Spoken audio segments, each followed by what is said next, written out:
Last time on آخری معجزہ. وہ آپ الحمدللہ جب آپ کہتے ہو تو نہ ذہن میں تعریف ہوتی ہے نہ شکر ہوتا ہے، بلکہ الفاظ یہ ہوتے ہیں بس آپ صبر ہی کر سکتے ہیں. اور صبر کے لیے ہم نے نئی تعبیر کیا نکالی ہے؟ بس جی الحمدللہ. ٹھیک ہے، لیکن ہونا کیا چاہیے؟ مشکل کے اگر اللہ نے مجھے اس مشکل میں ڈالا ہے تو یہ مشکل بھی تعریف کے لائق ہے. اور اگر میں اس مصیبت سے گزر رہا ہوں تو اس میں اللہ کی کوئی نہ کوئی نعمت ہے، وہ پھر بھی میں اس کا شکر کروں گا. یہ ذہنیت ہے الحمدللہ کی، دونوں چیزوں کو کمبائن کر کے.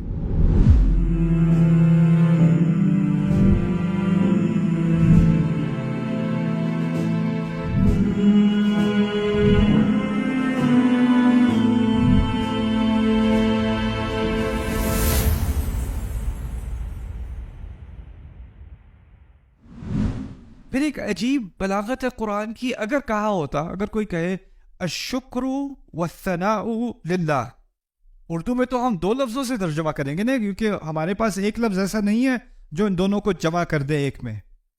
تو ہم اردو میں ترجمہ کریں گے شکر اور ثنا اللہ کی ہے یا اللہ کے لیے ہے. اگر ہم عربی میں کہیں الشکر والثناء للہ، جس طرح ہم اردو میں دو لفظ استعمال کر رہے ہیں اسی طرح اگر ہم عربی میں بھی دو لفظ استعمال کر لیں تو کیا فرق پڑے گا؟ بات تو پھر بھی ایک ہی ہو گئی نا. حمد میں دو الفاظ آ گئے، اسی طرح شکر اور ثنا میں دو الفاظ آ گئے. تو اصل میں عربی زبان اللہ تعالیٰ نے اس لیے چنی کہ اس کے اندر بہت زیادہ سینسٹیوٹی ہے، بہت حساسیت ہے. اگر آپ دو لفظ استعمال کرو گے نا تو اس کے معنی بدل جاتے ہیں. ایک معنی یہ ہوتا ہے کہ کچھ چیزوں کے لیے شکر اور کچھ اور چیزوں کے لیے ثنا. اگر آپ دو لفظ استعمال کرو گے تو اس کا مطلب لازمی یہ نہیں رہتا کہ ایک ہی چیز کے لیے شکر اور ثنا اکٹھے ہیں. شکر کبھی اور ثنا کبھی اور. جیسے آپ کہیں یہ سائیکل اور یہ گاڑی میرے استعمال میں ہے، اگر آپ دونوں کو کہیں اس کا مطلب یہ بھی ہو سکتا ہے کہ کبھی کبھی سائیکل اور کبھی کبھی گاڑی، اکٹھی نہیں، اکٹھی بہت مشکل ہو جائے گی. تو اسی طرح الشکر والثناء للہ، دونوں کو اکٹھا کرنا اللہ تعالیٰ نے ایک لفظ کے اندر کر کے ایک ایسی بات کہہ دی جو اگر دو لفظ بھی استعمال کیے جاتے وہ بات نہ ہوتی. اب یہ دونوں اکٹھے چل رہے ہیں. بات سمجھ آ گئی؟ تو یہ پہلا فرق ہے الحمدللہ اور الشکر للہ اور الثناء للہ کے درمیان. ایک اور بات پھر میں آپ کو آپ کی پہلی بریک دیتا ہوں. آپ انٹروڈکشن کافی لمبا تھا، یہ چیز مجھے عادت ڈالنی پڑے گی پاکستانی انٹروڈکشنز کی. میں کہیں دنیا میں کہیں بھی جاتا ہوں انٹروڈکشنز نہیں ہوتے. یہاں پہ ایک یونیورسٹی میں یہاں پہ گیا تھا، وہاں پہ 6 انٹروڈکشنز تھے. انٹروڈکشن کرنے والے نے اگلے انٹروڈکشن کرنے والے کا انٹروڈکشن کیا، پھر انہوں نے اس اگلے وہ ایک پوری ایک جس طرح حدیث میں روایت ہوتی ہے نا، عن کذا و کذا و کذا. اور میں سمجھا تیسرے والے کے بعد میری باری آنے والی ہے، تو وہ کہتے ہیں اب کسی مزید تاخیر کے بغیر ہم دعوت دیتے ہیں فلانے فلانے. and I was like, oh, okay. میں پھر بیٹھ جاؤں. لیکن خیر، میں چاہتا ہوں کہ آپ کا فوکس رہے، تو میں آپ کو ایک اور بات اس سیشن میں بتاؤں گا، اور وہ ہے خطبے میں آپ نے کبھی سنا ہوگا، جمعے کا خطبہ اگر آپ ٹائم پہ جاتے ہو تو خطیب جب اپنا خطبہ شروع کرتا ہے تو شروع میں کہتا ہے ان الحمد للہ. سنا ہے کبھی؟ الحمدللہ نہیں کہتا، کیا کہتا ہے؟ ان الحمد للہ. اب ان کا اضافہ آ گیا خطبے میں. ان کا کیا مطلب ہے؟ بے شک تو بڑا اچھا لفظ ہے. اگر فاتحہ میں کہہ دوں ان الحمد للہ، کیا فرق پڑ جائے گا؟ بلکہ یہ تو ایک زیادہ قوی سٹیٹمنٹ بن جائے گی نا. بے شک ہم تعریف اور شکر اللہ کے لیے. تو ان نہ کہنے سے یا نہ کہنے سے کیا فرق پڑتا ہے؟ اس کی 2 وجوہات ہیں. پہلی وجہ وہ یہ ہے کہ اس کو سمجھنے کے لیے عربی میں ٹیکنیکل الفاظ ہیں، لیکن میں آپ کو آسان زبان میں سمجھاؤں گا. عربی میں کہتے ہیں خبر انشائی، خبری کلام انشائی.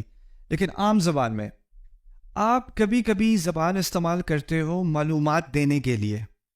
آپ سے کوئی پوچھے موسم کیسا ہے؟ اچھا ہے. آپ نے معلومات دے دی. کیا حال چال ہے؟ ٹھیک ٹھاک ہوں. آپ نے معلومات دے دی.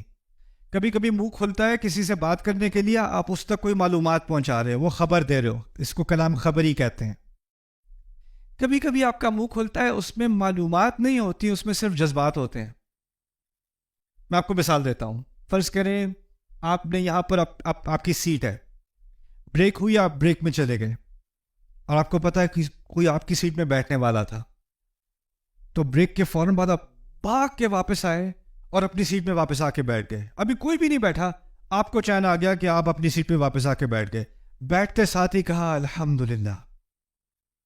کچھ سننے والا تو تھا نہیں, آپ نے کسی کو سکھایا نہیں الحمدللہ, آپ نے اپنی دل کی آواز کہی ہے نا, اپنے جذبات کا اظہار کیا ہے. اسی طرح اگر ہم کہیں میں کال کر کے تھک گیا ہوں, کال اٹھا ہی نہیں رہے, کہاں غائب ہو گئے, کہاں غائب ہو گئے, پھر ٹیکسٹ میسج آ گیا سروس خراب ہے میں ٹھیک ہوں. جب ٹیکسٹ میسج آ گیا تو کیا کہتا ہے انسان؟ الحمدللہ. کوئی ہو نہ ہو الحمدللہ. ابھی میں آپ کو سکھا رہا ہوں الحمدللہ کے بارے میں, کچھ بات کر رہا ہوں, تو ابھی میں معلومات پیش کر رہا ہوں. سیشن ختم ہو جائے, سیشن صحیح جائے, وہاں بیٹھ کے میں کہوں گا الحمدللہ, وہ میرے جذبات کا اظہار ہے نہیں. تو یہ بات واضح ہو گئی. کبھی کبھی ہم بات کرتے ہیں معلومات کے لیے, معلومات دینے کے لیے, کبھی کبھی ہم بات کرتے ہیں اپنے جذبات کا اظہار کرنے کے لیے. عربی کا ایک قاعدہ ہے کہ اگر آپ انا استعمال کرو گے نا تو وہ صرف معلومات کے لیے ہو سکتا ہے, جذبات کے لیے نہیں. انا کا مقصد ہے خبری کلام. انا اگر میں استعمال کروں گا تو میں کسی اور کو کوئی بات سمجھانے لگا ہوں, کسی اور کے لیے میں نے یہ لفظ استعمال کیا ہے, اپنے لیے نہیں. اگر میں انا استعمال نہ کروں تو ہو سکتا ہے کہ وہ کلام, وہ بات معلومات کے لیے ہو, اور یہ بھی ہو سکتا ہے کہ وہ جذبات کے لیے ہو. اس میں دونوں پاسبلٹیز رہ جاتی ہیں. اب فاتحہ میں کبھی کبھی آپ فاتحہ پڑھیں گے کسی کو دعوت دینے کے لیے. آپ اندازہ کرو قریش کے زمانے میں کوئی فاتحہ پڑھ رہا ہو, کوئی صحابی فاتحہ پڑھ رہے ہوں اور کوئی مشرک پاس سے گزرے, اس کو معلومات ملی نا. لیکن ہو سکتا ہے اسی وقت جو صحابی وہ فاتحہ پڑھ رہے ہیں وہ اپنے دل سے پڑھ رہے ہیں, اپنے لیے پڑھ رہے ہیں, یعنی اس کے دونوں اثرات باقی رہ گئے انا نکالنے کی وجہ سے. یہ بات سمجھ میں آ گئی؟ پھر خطیب کیوں کہتا ہے ان الحمدللہ؟ اس کی کیا توق بنتی ہے؟ کیونکہ خطیب کا اصل مسئلہ اپنے سے بات کرنا ہے کہ آپ سے بات کرنا ہے. آپ کو معلومات پہنچانی ہے, آپ کو یاد دہانی کرانی ہے, تو انا کا لفظ وہاں اس کی سینس بنتی ہے. پھر دوسری چیز عربی کے قواعد کی بنیاد, یہ ذرا گہری بات ہے, اس کو ذرا غور سے سمجھ لینا. عربی میں 3 طرح کی آڈینس ہوتی ہے, 3 طرح کے سننے والے. بلاغت میں ہم پڑھتے ہیں 3 طرح کے سننے والے ہوتے ہیں. ایک سننے والا وہ ہے جس کو آپ کی بات سے کوئی انکار نہیں ہے, وہ آپ کا نہ مخالف ہے نہ حامی ہے, کوئی انکار نہیں, نیوٹرل ہے, ٹھیک ہے. ایک ایسا شخص ہے جس کو آپ کی بات پہ لگتا ہے شک ہوگا, اس کو پوری طرح اعتماد نہیں ہے آپ کی بات پہ. اگر کوئی کہے نواز علی خان آ گئے, ہاں آ گئے, واقعی وہ جو واقعی ہے نا وہ کیا ہے, اس کو آپ کی بات پہ یقین نہیں ہے. تیسرا ہے جو آپ کی بات سے اختلاف کرتا ہے. 3 طرح کی آڈینس ہے, اتفاق کرنے والا, شک کرنے والا اور انکار کرنے والا. 3. عربی میں جب آپ بات میں زور ڈالتے ہو نا انا کے ذریعے, اور بھی الفاظ ہیں, جب آپ ایک زور ڈالتے ہو نا تو اس کا مقصد ہوتا ہے کسی ایسے شخص سے بات کرنا جس کے دل میں شک ہو. جس کے دل میں شک ہو, اس کے شک کو ہٹانے کے لیے آپ کو تھوڑی بات میں زور ڈالنا پڑتا ہے, اور اس کے لیے کئی الفاظ ہیں. ان میں سے ایک بہت عام استعمال کیے جانے والا لفظ ہے انا. اگر آپ انا استعمال نہیں کرو گے تو کیا بات سامنے آتی ہے؟ جس سے آپ بات کر رہے ہو وہ آپ کی بات سے متفق ہے, اس کو آپ کی بات میں نہ کوئی انکار ہے نہ کوئی شک ہے. فاتحہ میں انا نہ استعمال کرنے سے اللہ تعالیٰ نے یہ درس بھی سکھا دیا کہ یہ بات, یہ حقیقت الحمدللہ, یہ ہر انسان کی روح کے اندر, اس کی روح کو اس سے اتفاق ہے, چاہے وہ باہر سے ہندو ہو, باہر سے عیسائی ہو, باہر سے ایتھیسٹ ہو, باہر سے جاہل ہو, جو بھی ہو, اندر سے حقیقت یہ کہ اس کو اتفاق ہے. اس کی فطرت سے بات کی جا رہی ہے, اسی لیے اس کو صورت الفطرہ بھی کہا گیا ہے. یہ فطرت کی صورت ہے, انسان کی نیچر میں اس نتیجے کو قبول کرنا ہے. اور اس لیے وہاں انا کے ڈالنے سے اس کے اثر پر کمی آ جاتی. کبھی کبھی ہم سمجھتے ہیں زیادہ الفاظ استعمال کرو گے تو زیادہ اثر ہوگا. نہیں نہیں نہیں, کبھی کبھی کم الفاظ استعمال کرنے سے اثر بڑھ جاتا ہے. تو یہاں انا والی بات سمجھ میں آ گئی. میں یہ بس ایک ایکسپیریمنٹ ہے ابھی. اللہ تعالیٰ کی تعریف اور اللہ کے شکر کی جو تعبیر قرآن نے استعمال کی الحمدللہ, وہ کتنے اور طریقے سے ہم کہہ سکتے تھے, اور اگر ان میں سے کوئی اور طریقہ ہم استعمال کریں تو کیا فرق پڑتا ہے؟ اگر ہم کہتے ہیں قرآن اتنا پرفیکٹ ہے, اس میں کوئی لفظ اپنی جگہ سے بدل نہیں سکتا, تو چلو یہ ایکسپیریمنٹ کرتے ہیں, تھوڑے تھوڑے بدل کے دیکھتے ہیں کیا فرق پڑ جاتا ہے. ایک اور ابھی لگتا ہے آپ اتنا نہیں سوئے ابھی, تو میں ایک اور آپ کے سامنے رکھ دوں. عید کی نماز جب ہم جاتے ہیں تو کیا پڑھتے ہیں؟ رستے میں تکبیرات پڑھتے ہیں, اللہ اکبر لا الہ الا اللہ واللہ اکبر وللہ الحمد. الحمدللہ نہیں کہتے, وللہ الحمد کہتے. یعنی اس جملے کو ہم نے الٹ دیا. عام طور پہ الحمد پہلے, للہ بعد میں, لیکن یہاں پر للہ پہلے اور حمد بعد میں. یہ فلپ کر دیا ہم نے. یہ کیوں؟ اور قرآن میں 6 مرتبہ غالباً الحمدللہ کا لفظ استعمال ہوا ہے, لیکن ایک مرتبہ للہ الحمد بھی استعمال ہوا ہے سورۃ الجاثیہ میں.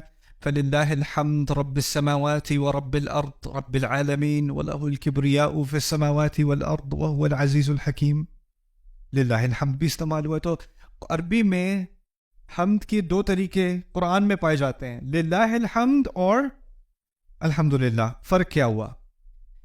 اصل میں قرآن میں کبھی کبھی اس ترتیب کے بدلنے سے معنی میں فرق آ جاتا ہے, اور اس ترتیب کے بدلنے سے بھی ایک فرق جو آتا ہے وہ ہے صرف کا اضافہ. للہ الحمد کا ترجمہ ہوگا حمد صرف اللہ کے لیے. الحمدللہ کا معنی ہوگا حمد اللہ کے لیے. لیکن للہ الحمد, حمد صرف اللہ کے لیے. پھر یہی بات سامنے آتی ہے, صرف کہنے سے بات میں زیادہ قوت آتی ہے. تو فاتحہ میں اگر للہ الحمد کہا ہوتا اور شروع سے یہ بات سکھا دی گئی ہوتی کہ حمد صرف اور صرف اللہ کے لیے, تو وہاں صرف کا لفظ استعمال کیوں نہیں کیا؟ الحمدللہ کیوں کہہ دیا؟ اس کو سمجھنے کے لیے پہلے جاثیہ کی طرف, میں نے کہا تھا سورۃ الجاثیہ میں للہ الحمد ہے نا. شروع سے سورۃ الجاثیہ کی شروعات سے مشرکون کے ساتھ ایک مقابلہ ہے. مشرکوں کے عقائد پر حملہ کیا جا رہا ہے. اللہ تعالیٰ کی وحدانیت کی دلائل دی جا رہی ہیں. کیوں ایک اللہ کو مانو, اس کے ساتھ باقیوں کو شریک کیوں نہ ٹھہراؤ. اور اس تمام بات کے آخر میں کہا حمد صرف اللہ کے لیے ہے. کیونکہ بات کس سے کی جا رہی ہے؟ شرک کرنے والے سے. اس سے اگر آپ کہو حمد اللہ کی کرو, تو وہ کہے گا وہ تو میں کرتا ہی ہوں, اور ساتھ میں یہ کچھ اور بھی ہیں ان کے بھی کرتا ہوں. یعنی اس کو الحمدللہ سے انکار نہیں ہے, اس کو للہ الحمد سے انکار ہے. تو کیونکہ اس کو شرک ہے نا اس کا مسئلہ, تو اس کے شرک کے حل کے لیے اس سے کہا گیا للہ الحمد. لیکن فاتحہ میں کیا مشرکون سے بات ہو رہی ہے؟ فاتحہ میں کس سے بات ہو رہی ہے؟ ہر انسان سے, اور ہر انسان کی فطرت سے. اور انسان کی فطرت کے اندر یہ ڈیبیٹ ہے ہی نہیں, یہ مسئلہ ہے ہی نہیں کہ ایک سے زیادہ رب ہے کہ نہیں. ہمارے اندرون ہماری گہرائیوں کے اندر ایک رب ہے. اسی لیے الحمدللہ جو بات دل میں ہے وہی سامنے آ گئی الحمدللہ. اسی لیے وہاں للہ الحمد نہیں ہے. اوکے, کسی نے بہت اچھا سوال پوچھا پچھلے لیکچر کے بارے میں. عید کی نماز پہ ہم للہ الحمد کیوں کہتے ہیں؟ میں نے کیا کہا تھا للہ الحمد کے بارے میں؟ کیا معنی ہے اس کے؟ ہم صرف اللہ کے لیے. اور وہ تو کسی مشرک کی مخالفت میں آپ کہو گے نا کہ ہم صرف اللہ کے لیے, تو آپ عید کی نماز پڑھنے جا رہے ہو, اس میں کہاں مشرکین آ گئے؟ عید کی نماز کھل کر تکبیر کرنا یہ فتح مکہ کے بعد ہوا ہے, جب بت سارے ٹوٹ چکے, اور اب مسلمان نماز پڑھنے جا رہے ہیں پہلی دفعہ, اور مکے میں اس بات کا مظاہرہ ہو رہا ہے کہ اب سے حمد صرف اللہ کے لیے ہوگی.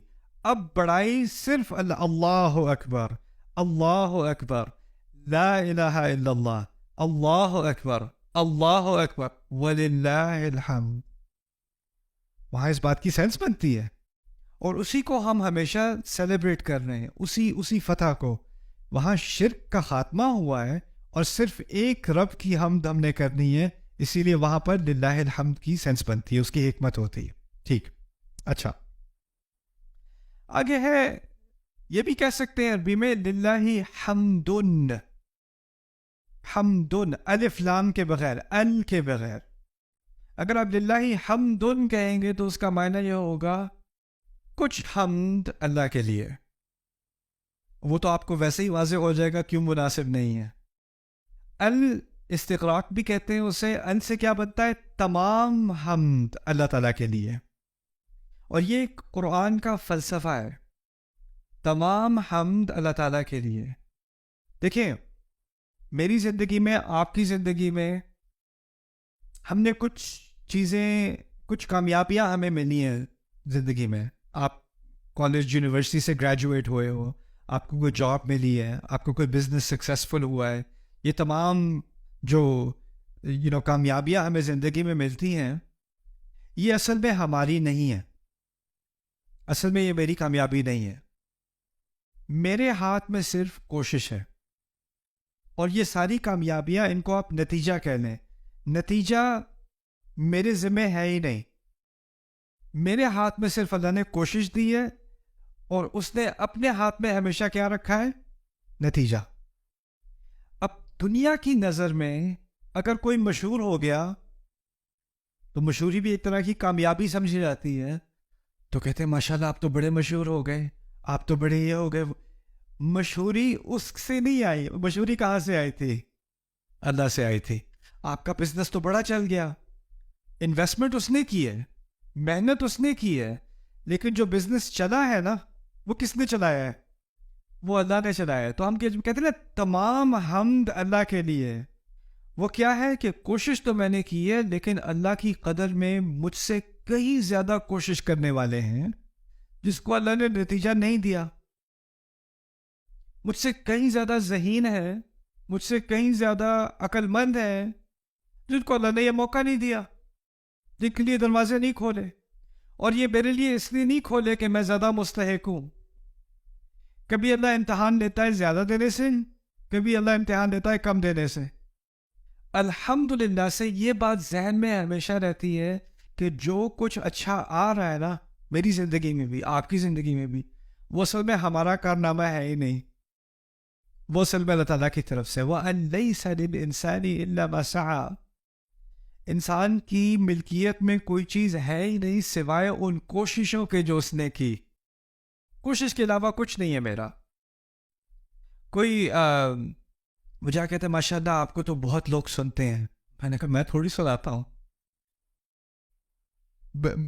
جو میں بول رہا ہوں وہ میری کوشش ہے. جو اللہ تعالیٰ کسی کے دل میں ڈال رہا ہے کہ اس کی بات سن لو، وہ میری طرف سے تھوڑی آیا ہے، وہ تو اللہ تعالیٰ کی طرف سے آیا ہے. اور وہی بات کوئی سنے اور کہے اس سے میری زندگی بدل گئی، اور وہی بات کوئی اور سنے اور کہے یہ کیا بکواس کر رہا ہے، یہ کیا بورنگ بات کر رہا ہے، میں اپنا ٹائم برباد نہیں کر رہا یہاں پہ. یہی ہوتا ہے نا، کسی کے کان میں اللہ تعالیٰ نے کن فیکون ڈال دیا ہے، کسی کے کان میں نہیں ڈالا. اس کا مجھ سے کوئی تعلق ہے ہی نہیں. یہ بھی الحمدللہ کا ایک نتیجہ ہے. اچھا آگے چلتے ہیں للہ الحمد سے. ہاں یہ ایک اہم لیسن ہے اس کا. عربی گرامر کو اب مجھے اردو میں کچھ سمجھانا پڑے گا. اسم اور فعل کا فرق. اردو میں آپ نے سیکھا ہوگا فعل ماضی، فعل حال، فعل مستقبل. ایک زمانے میں سیکھا ہوگا جب جیل میں تھے، اسکول میں تھے. اچھا فعل حال، فعل ماضی، فعل حال، فعل مستقبل. اسم کا کوئی صیغہ نہیں ہوتا ہے. اس میں حال، اس میں ماضی، اس میں مستقبل. اسم کا کوئی ٹینس نہیں ہوتا، نہ وہ ماضی میں ہوتا ہے، نہ حال میں ہوتا ہے، نہ مستقبل میں ہوتا ہے. جیسے یہ میز ہے، میز کا نہ ماضی ہے، نہ حال ہے، نہ مستقبل ہے. اس کا کوئی، لیکن میں کہوں کھایا، بیٹھا، پڑھا، تو پڑھنے کا ایک ماضی ہے میں نے کل پڑھا، یا میں ابھی پڑھ رہا ہوں، یا میں کل پڑھوں گا. یعنی افعال کا یا تو ماضی ہوتا ہے، یا حال ہوتا ہے، یا مستقبل ہوتا ہے. اگر میں کہوں میں اللہ کی حمد کرتا ہوں، میں اللہ کی حمد کرتا ہوں، میں نے فعل استعمال کیا کہ نہیں؟ فعل استعمال کیا نا. تو اگر کہا ہوتا احمد اللہ، میں اللہ کی حمد کرتا ہوں، بات تو پھر بھی ٹھیک ہوتی. احمد اللہ رب العالمین الرحمن الرحیم مالک یوم الدین، ایسے ہو جاتی بات. یا ہم کہتے نحمد اللہ، جیسے خطیب کہتا ہے شروع میں، آپ کے سونے سے پہلے آپ نے سنا ہوگا ان الحمد للہ نحمدہ ونستعینہ، سنا ہے کبھی؟ نحمدہ، ہم اس کی حمد کرتے ہیں، عربی میں کہتے ہیں ہم اس کی حمد کرتے ہیں. تو یہ فعل کا استعمال ہے. قرآن نے کیا کہا ہے؟ حمد اللہ تعالیٰ کی ہے. جیسے میں کہوں یہ میز اس ادارے کی ہے، تو حمد کا لفظ جو قرآن نے استعمال کیا ہے وہ فعل استعمال کیا ہے یا اسم استعمال کیا ہے؟ اسم استعمال کیا ہے. تو اسم استعمال کرنے میں اور فعل استعمال کرنے میں کیا فرق پڑ جاتا ہے، یہ بات سمجھ لیں. پہلی بات میں نے کہی تھی فعل تو 3 طرح کے ہوتے ہیں، یا تو ماضی میں، یا حال میں، یا مستقبل میں. فرض کرو میں کہوں میں حمد کرتا ہوں، پہلی بات یہ کہ کس سیدھے میں بات ہو رہی ہے، ماضی، حال اور مستقبل. کس میں بات کی میں نے؟ حال میں.